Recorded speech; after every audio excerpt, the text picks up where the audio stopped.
ายขี้มอนเด้อทุกคนมอนล็อตใหม่เนาะตัวนี้เนาะมอนล็อตใหม่เด้อมอนน้อย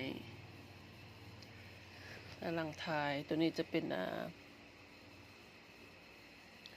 ไว้ซ่องเข้าไว้ซ้ำแล้วเนาะไม่ค่าจงผันไว้บ่ได้เลี้ยงไล่เด้อลูกค้าบ่ได้เลี้ยงไล่เนาะเพราะว่าฤดูฝนระยะลำบากเนาะฤดูฝนยักลำบากในการเก็บใบมอนเนาะ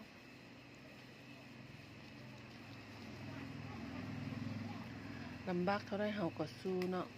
เพื่อว่าให้เป็นวงจรการผลิตที่ว่ามั่นคงเด้อทุกคนผลิตเส้นไหมเนาะล่วงผ้าบางของพวกเฮาเพื่อใส่เข้าในการตำสินค้าของล่วงผ้าบางเป็นการสืบทอดเด้อทุกคนเด้อตัวนี้จะเป็นการสืบทอด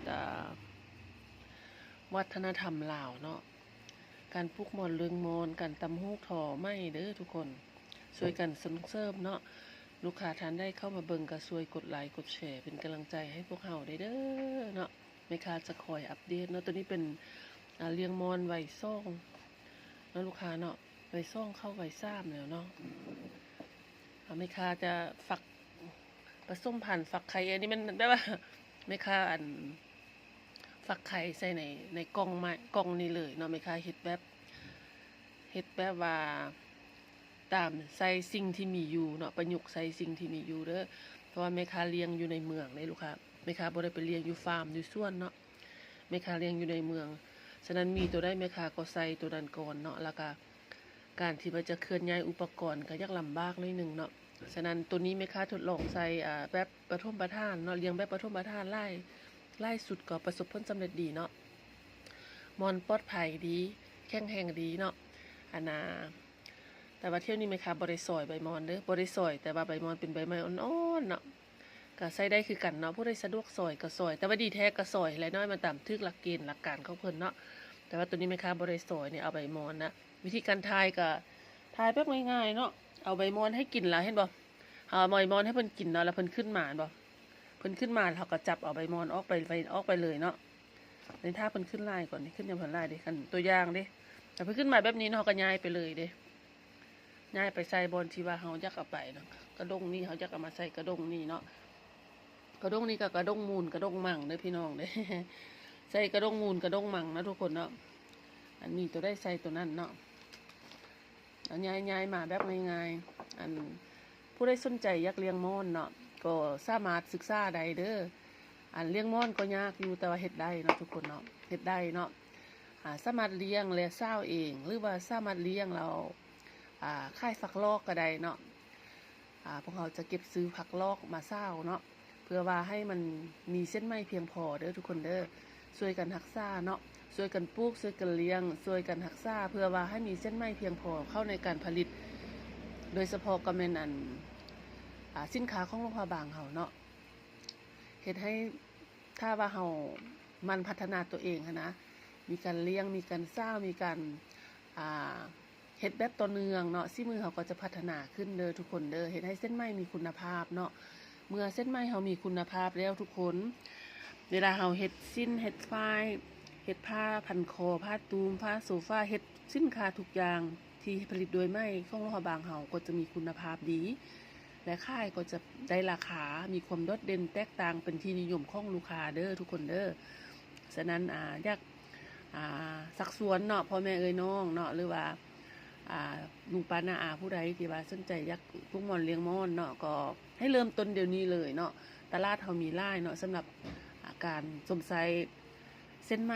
ของโรงพยาบาลเฮาตลาดเฮายังมีกวางหลายเนาะบ่เพียงพอเนาะทุกคนเนาะ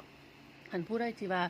มีความสามารถเนาะมีประสบการณ์อยู่แล้วและเซาไปอยากกลับมาเลี้ยงก็แนะนำให้กลับมาเนาะ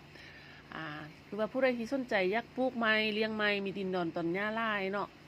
บ่ได้ฮู้ว่าจิเฮ็ดจิหาหยังก็เอาต้นมอนไปปลูกไว้เด้อทุกคนเพราะว่าการเปลี่ยนปลูกมอนเลี้ยงมอนนี่มันบ่ได้ลงทุนหยังหลายเนาะมีแต่ลงแห้งเนาะทุกคนเนาะหลักๆต้องให้มีต้นมอนเนาะแล้วก็อุปกรณ์เนาะสนใจรายละเอียดได้หรือว่ามีปัญหาได้อยากสอบถามเนาะก็เข้ามาหาสมาคมได้เด้อทุกคน แข้งโลหะบางเฮามีสมาคมGI เนาะหรือว่าสมาคมผ้าไหมถิ่นกำเนิดนะเพิ่นจะให้คำปรึกษาเรื่องการ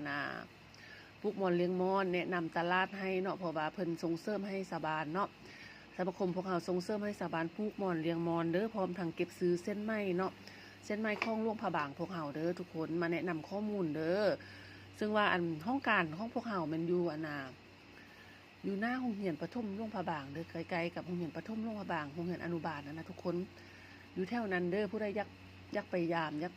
ไปเบิ่งไปศึกษาข้อมูลยังหนะหรือว่าสอบถามโดยตรงมาทางทีมงานพวกเฮาก็ได้เนาะแม่ค้าก็เป็นสมาชิกผู้นึงเนาะที่ว่าอยู่ในกลุ่มของสมาคมผ้าไหมหลวงพระบางเฮานี่นะทุกคนแล้วก็ได้เฮ็ดเนาะได้เลี้ยงม่อนนี่ก็ถือว่าเป็นขั้นเริ่มต้นเนาะทุกคนเนาะเป็นขั้นเริ่มต้นประสบผลสำเร็จในขั้นเริ่มต้นเด้อทุกคนเด้อเพราะว่าแม่ค้าก็เป็นผู้นึงที่ว่าเริ่มใหม่เรียนใหม่เนาะศึกษาใหม่เมื่อฮู้ว่ามันมีปัญหา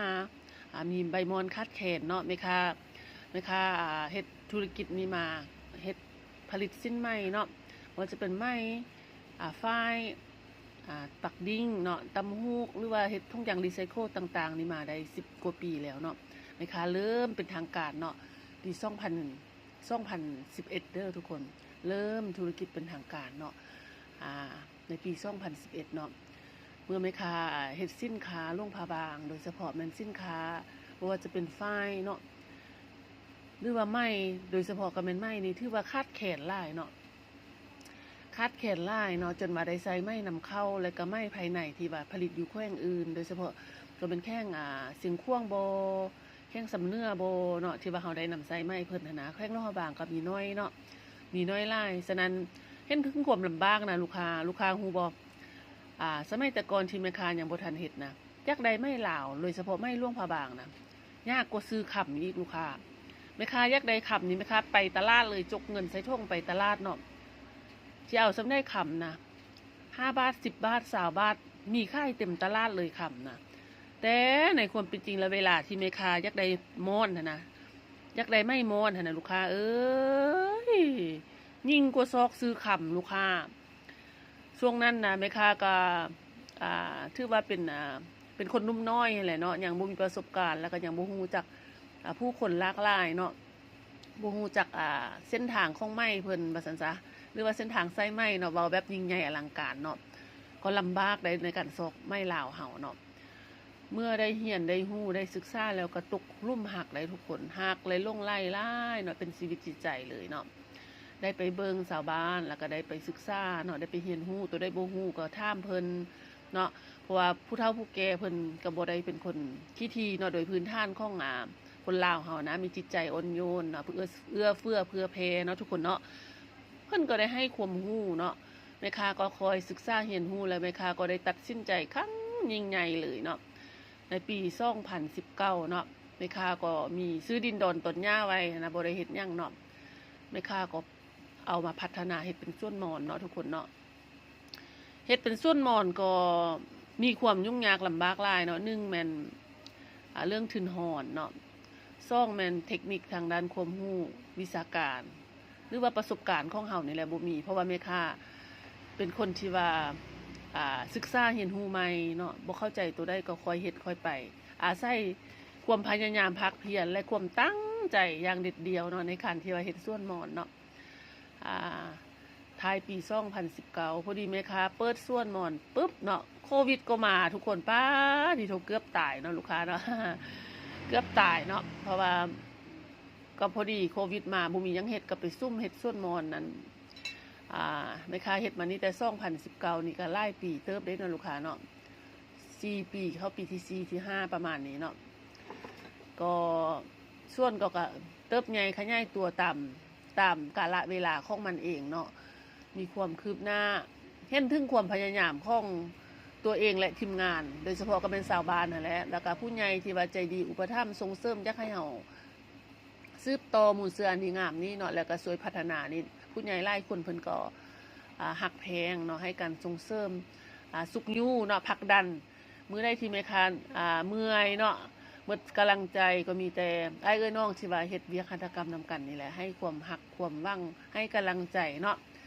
ถึงจะบ่มีเงินบ่มีคำบ่มีทุนบ่มีหอนก็สู้สนเนาะลูกค้าเนาะแม่ค้าก็จะสืบต่อเด้อทุกคนเด้อสืบต่อพัฒนาเนาะถึงว่าจะได้น้อยหรือได้หลายจะซาหรือจะไวแต่พวกเฮาจะบ่หยุดยั้งเนาะในการพัฒนา และก็ส่งเสริมกันปลูกมอนเลี้ยงมอนเด้อทุกคนเด้อลูกค้าท่านได้ที่เข้ามาหมู่คู่ Facebook FC ทางไลน์เข้ามาช่วยกดไลค์กดแชร์เป็นกำลังใจให้แม่ค้าได้เด้อ